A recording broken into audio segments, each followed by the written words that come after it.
Assalamualaikum warahmatullahi wabarakatuh. Bismillahirrahmanirrahim. Alhamdulillahil qa'il wa ma arsalnaka illa rahmatan lil alamin.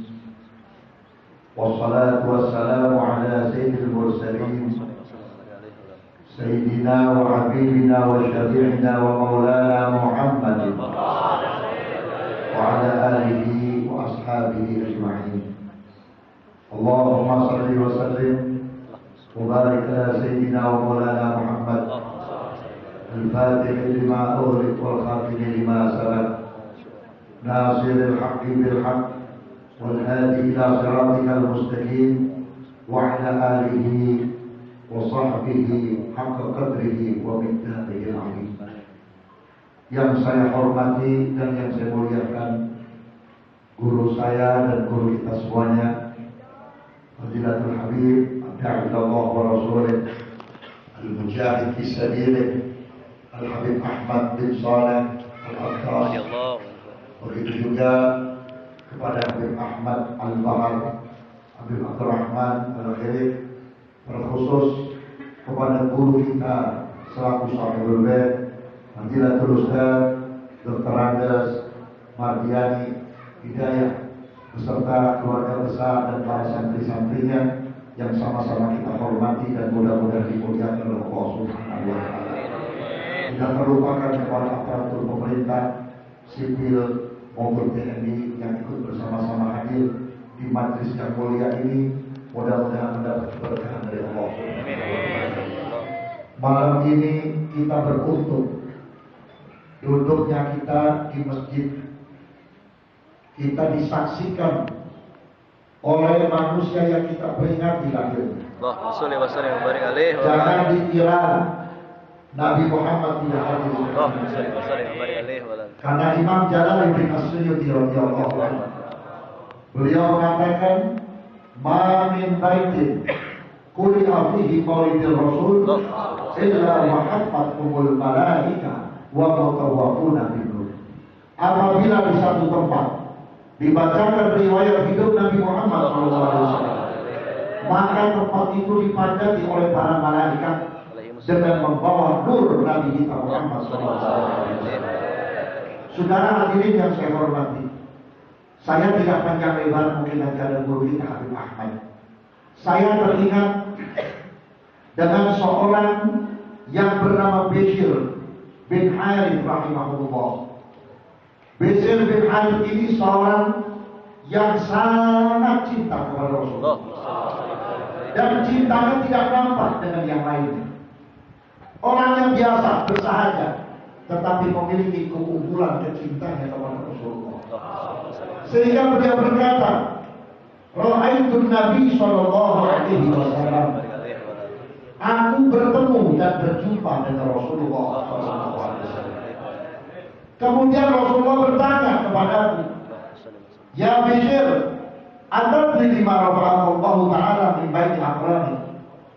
Wahai Bishir, tahukah apa yang menyebabkan Allah angkat derajatmu di atas teman-temanmu?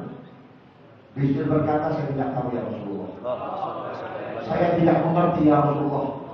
Saya biasa-biasa saja perasaan ya Rasulullah." Langsung dijawab oleh Nabi Shallallahu Alaihi Wasallam, "Bi'idhalika bisunnati." Engkau diangkat oleh Allah di atas teman-temanmu karena engkau mengikuti sunnahku dengan sungguh-sungguh. Kecintaanmu kepadaku terwujud di dalam mengamalkan sunnah-sunnah Nabi Muhammad SAW. Ini yang dikatakan oleh Nabi, "Man ahya sunnati faqad ahabbani, wa man ahabbani kana ma'i fil jannah." Siapa yang menghidupkan sunnahku, berarti dia mencintai aku, dan siapa yang mencintai aku, dia bersamaku di dalam surga. Sunnah Nabi sekecil apapun bisa mengangkat derajat manusia. Misalkan kita berbiasa memakai siwak. Siwak itu murah ini siwak. Bahkan kita dapatnya dari orang-orang yang pulang haji atau pulang umroh. Tapi keistimewaannya luar biasa. Sampai Nabi mengatakan, seandainya aku tidak merasa berat dan memberatkan umatmu dan tidak khawatir umatmu keberatan, aku wajibkan umatmu memakai semua. Karena satu rakaatnya 70 rakaat. Buat anak-anak kita yang sedang belajar Quran, itu dapat membantu kefasihannya. Dan siwak ini bisa menggetarkan hati orang-orang yang dengki kepada kita. Bisa menggetarkan hati orang-orang yang mau menghalangi kebaikan kita. Padahal kalau kita lihat wujudnya biasa seperti lautan, seperti bambu. Tapi karena Nabi suka, Nabi senang, maka ini siwak menjadi mulia. Dan ketika kita pakai, menyebabkan kita menjadi pahala. Ini salah satu sunnah Nabi. Dan perlu diingat, sunnah Rasulullah selain sholat duha, sholat tahajud dan sebagainya, ada sunnah Nabi berupa akhlak, berupa tata cara hidup. Ada orang mengikuti sunnah Nabi, duhanya masya Allah, tahajudnya rajin, sholat tasbihnya, ke masjidnya. Tapi dari sisi lain, akhlak Nabi nggak dipakai. Ketemu orang nggak tegur sapa, apalagi kalau udah merasa beda aliran, beda golongan, seolah-olah dia yang salah, kita yang benar. Nah, ini bukan salah satu daripada pengikut sunnah Nabi Muhammad sallallahu alaihi wasallam. Yang kedua, wa khidmatika sholihin. Karena khidmatmu kepada orang soleh, inilah yang mengangkat derajatmu di atas kawan-kawan. Saudara hadirin, para wali-walinya Allah, para aulia Allah, mereka berhasil menyandang gelar wali min auliyaillah. Pada umumnya mereka berkhidmat kepada guru-gurunya, bukan belajar. Banyak orang yang belajar, datang ke Habib Ahmad belajar bahasa Arab misalkan, belajar nahwu, sampai bisa baca kitab, sampai dipercaya oleh masyarakat yang jadi ustaz, jadi kiai. Hanya sekedar belajar. Satu saat kalau kita mendapat kenikmatan, kesenangan, bisa kita lupakan guru kita. Tapi kalau berkhidmat beda. Kita lihat salah satu contoh, Sayyidina Syekh Abdul Qadir Jilani radhiyallahu ta'ala anhu. Ketika beliau datang dari negeri yang jauh, dengan perjalanan yang jauh, sampai di pondok pesantrennya, bukan langsung disuruh masuk, duduk di depan, sedangkan gurunya berada di lantai 2 sedang makan. Selesai makan, gurunya mencuci tangannya di kobokan, lalu disiramkan kepada Syekh Abdul Qadir Jilani. Apa kata Syekh Abdul Qadir Jilani? Inilah awal anugerah Allah yang Allah berikan kepadaku. Ini merupakan keberkahan dari guru. Air kobokan yang bekas makan, coba santri zaman sekarang, kita guyur air kobokan, ngapa? Gak bakalan dia mau belajar lagi. Tapi dasar sehingga Syekh Abdul Qadir Jilani, dia seorang wali berjiwa bersih, dia husnuzon. Ternyata Allah bukakan kultur luar biasa. Beliau begitu sudah masuk ke pondok pesantren, ditugaskan untuk membersihkan 40 WC. Ini hebat. Karena guru-guru dulu, kalau mau memasukkan ilmu kepada sang murid, harus tahu kebersihan itu hati. Sebab ilmu ini saudara, barang suci. Ilmu itu cahaya. Kalau ilmu ditempatkan di wadah yang kotor, nanti keluarnya kotor. Kalau ditempatkan di wadah yang bersih, nanti keluarnya bersih. Ini ilmu. Makanya kalau ada orang berilmu, kemudian fatwa-fatwanya atau isi ceramahnya membuat perpecahan di antara kita, berarti yang menyampaikan itu punya ilmu, tapi wadahnya kotor. Wadahnya tidak bersih. Akhirnya mengkafirkan orang yang tidak sejalan, menghalalkan cara kepada orang yang tidak segolongan. Tidak ada toleransi kepada umat Islam yang berseberangan atau yang berbeda pandangan. Kenapa? Karena bawa ilmunya dengan wadah yang kotor.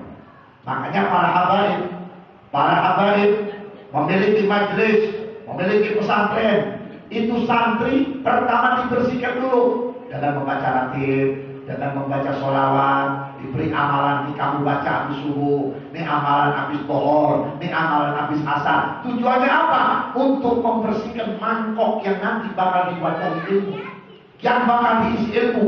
Begitu nanti dia keluar dari pondok pesantrennya, asror ilmunya itu keluar, kemanisan ilmunya itu keluar, kelezatan ilmunya keluar. Siapapun yang mendengar nasihat dan fatwanya akan menerima dengan hati yang ikhlas.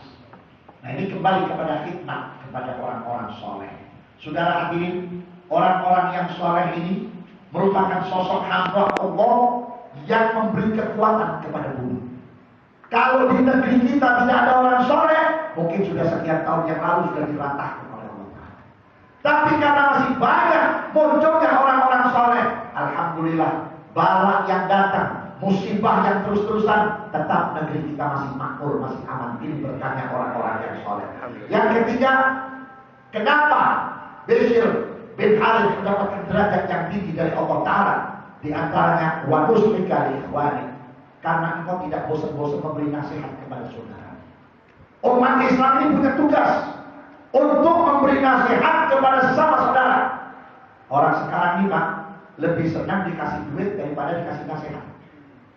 Kalau uang ada habisnya, dibelanjakan habis. Tapi kalau nasihat, bekal kita sampai hari kiamat, sampai nanti di mana? Kita ketemu dengan seorang yang baik, ketemu guru, ketemu ustaz, ketemu kiai, cuma dipesan, jangan tinggalin sholat, lakukan sholat tepat waktu, lalu kita terima, kita amalkan, manfaatnya sampai akhir hayat. Hasilnya kita ambil nanti setelah kita meninggal dunia. Kenapa? Nasihat. Karena di dalam Quran sudah dipesankan oleh Allah, wa tawassaw bil haqq wa tawassaw bis sabr. Saling berpesan, saling menasihati.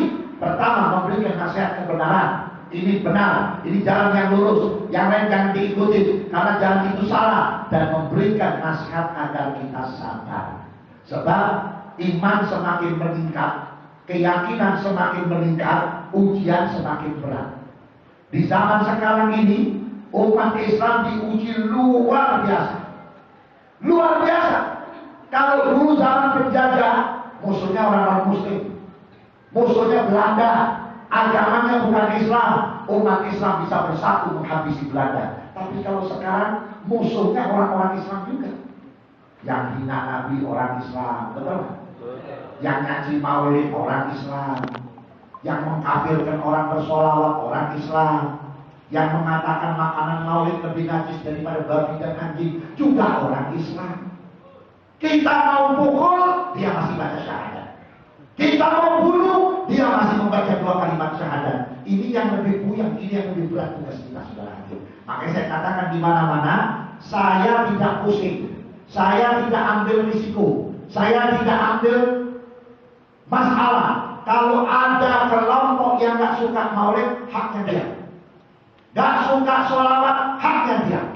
Gak suka tahlil, haknya dia. Tapi jangan coba-coba mengganggu kami yang suka sholawat. Jangan coba-coba mengganggu kami yang suka maulid. Jangan coba-coba mengkafirkan kami yang cinta Rasul. Jangan coba-coba menajiskan makanan kami di saat kami berkumpul untuk Rasul. Kalau ini terjadi, maka kami tidak akan tinggal diam. Karena kita sudah cukup sabar sebenarnya. Sudah cukup sabar. Muhammadiyah itu nggak bisa berdiri di Indonesia.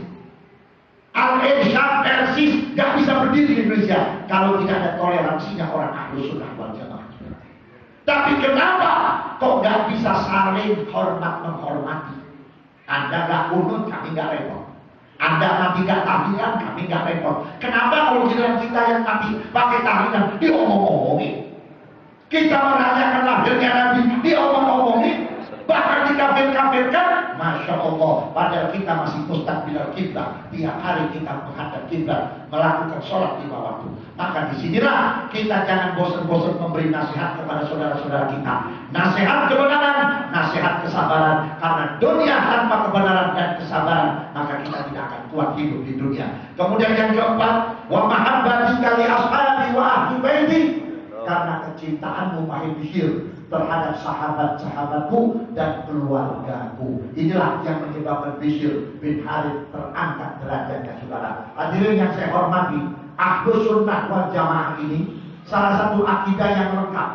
Orang wajib cinta kepada Rasul, wajib cinta kepada keluarga Rasul, wajib cinta kepada sahabat Rasul. Dilarang kita menghina sahabat Rasul, dilarang kita mencaci sahabat Rasul, dilarang kita mencaci keluarga Rasul, karena mereka orang-orang yang terdekat kepada Rasulullah Sallallahu Alaihi Wasallam. Tetapi dalam aliran yang lain beda. Ada satu aliran cintanya sama keluarga Nabi, sama sahabatnya demen, sama istri Nabi nggak suka. Ada satu aliran sama sahabat suka, sama keluarga Nabi nggak suka. Ahlus sunnah paling rekap dan paling tengah. Cinta kepada Nabi, wajib cinta kepada keluarga Nabi, dan wajib cinta kepada ashabnya Nabi, sahabat-sahabat Nabi Muhammad Sallallahu Alaihi Wasallam. Maka oleh karena itulah saya berharap majlis maulid seperti ini dapat memberikan bekas yang baik untuk generasi kita. Saya lihat alhamdulillah banyak generasi muda kader-kader Habib Ahmad bin Saleh yang sudah nampak akar bekas-bekas cipratan-cipratan ilmu yang Allah berikan kepada anak-anak kita dengan wasilah Habib Ahmad bin Saleh. Saya berharap mudah-mudahan antum semuanya ke depannya menjadi pejuang-pejuang Ahlus Sunnah wal Jamaah. Ajak teman-teman saudara, ajak ikhwan saudara untuk mengikuti jejak daripada Nabi Muhammad dan para auliya wasallim.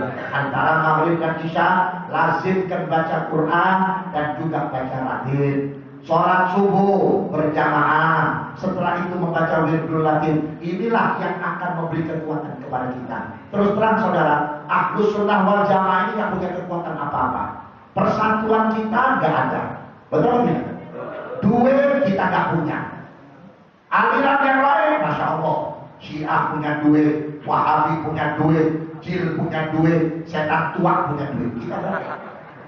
Mau ngadain maulid aja nangkok kita. Betul nggak? Tapi kita punya senjata yang mereka tidak punya.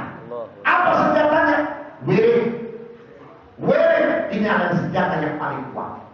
Saya beberapa minggu yang lalu, hampir 1 bulan yang lalu, ceramah bareng bersama Ki Manarul.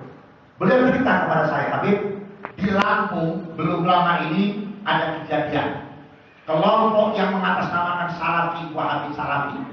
Saya katakan ini Salafi di sini salah pikiran, Pak. Orang yang nggak normal, bukan salah usul, salah pikiran. Kenapa saya katakan salah pikiran? Dia masuk masjid, lihat Quran yang besar, pas tempengan surat Yasin dirobek. Di mana ada Yasin dirobek, dibuat. Akhirnya saya telepon kepada salah satu pengurus Banser NU. Ya, saya telepon, saya tanya bagaimana kejadiannya. Dia ceritakan, terus bagaimana akhirnya. Ada salah satu sudah saya tangkap Habib. Kemudian saya desak. Jawabnya begini, karena Yasin itu punya pengaruh yang besar. Jadi kalau kami masuk ke satu kampung, satu wilayah yang masih dibacakan Yasinan, pengaruh kami tidak akan berjalan. Pelajaran yang kami berikan tidak akan sampai. Saya ingat Belanda dulu juga begitu. Kenapa Belanda tidak suka sama Yasin? Karena orang-orang dulu kalau mau perang sama Belanda, santri, kiai, malunya baca Yasin dulu. Begitu besok paginya perang, yang namanya meriam nggak jalan. Meriamnya nggak jalan, senapannya nggak jalan, pistolnya nggak jalan. Belanda yang itu hebatnya, mati cuma dibacok pakai bedok, dibacok pakai belati yang kecil, ditusuk pakai bambu runcing. Di situ Belanda melarang orang untuk membaca Yasin karena tahu kekuatan Yasin bisa melumpuhkan kekuatan musuh sudah mati. Maka di sini saya berharap Yasinan di mana-mana kita selenggarakan.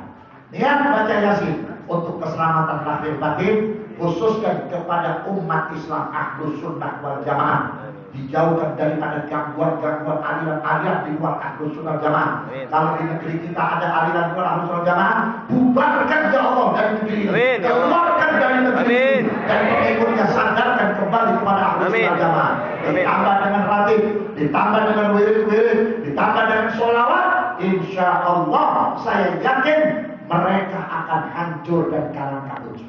Amin Allah.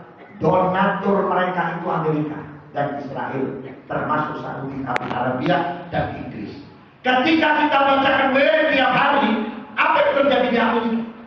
Amerika dihujani balak oleh Allah, sampai salju nutupin pintu. Jadi orang itu kayak di dalam kulkas. Satu hari kerugian 7 triliun. Ini 7 triliun kalau kita beli kerupuk habis di kulkas. Satu hari. Belum Inggris sudah mulai nggak dipercaya oleh warganya. Pemimpin pejabatnya sudah mulai nggak dipercaya. Saudi Arabia kekeringan minyak, makanya minyaknya mau dinaikin. Israel sudah mulai kebingungan. Kekuatannya, semangat perangnya sudah mulai kendor. Ini berkat daripada doa kita. Sebab di antara milik-milik kita ada permintaan kita kepada Allah, ya Allah hancurkan mereka. Karena mereka menghancurkan kami. Berantakin mereka, pecahkan mereka. Karena sebab mereka kami terpecah belah. Ada yang dijabah oleh Allah Ta'ala. Apalagi di antara kita kumpul, ada 40 orang berdoa, satu pasti dijabah oleh Allah Ta'ala. Makanya saya berharap, mari tiap hari selenggarakan yasinan, baca radin, kalau punya wirid-wirid, baca wiridnya, minta kepada Allah kemenangan Ahlus Sunnah wal Jamaah, bubarkan aliran-aliran di luar Ahlus Sunnah wal Jamaah, dan bubarkan rencana orang yang akan merebut Indonesia lewat pemerintahan yang lemah ini juga hadir. Mungkin ini dapat saya sampaikan, kurang lebih mohon maaf. Assalamualaikum warahmatullahi wabarakatuh. Waalaikumsalam warahmatullahi wabarakatuh.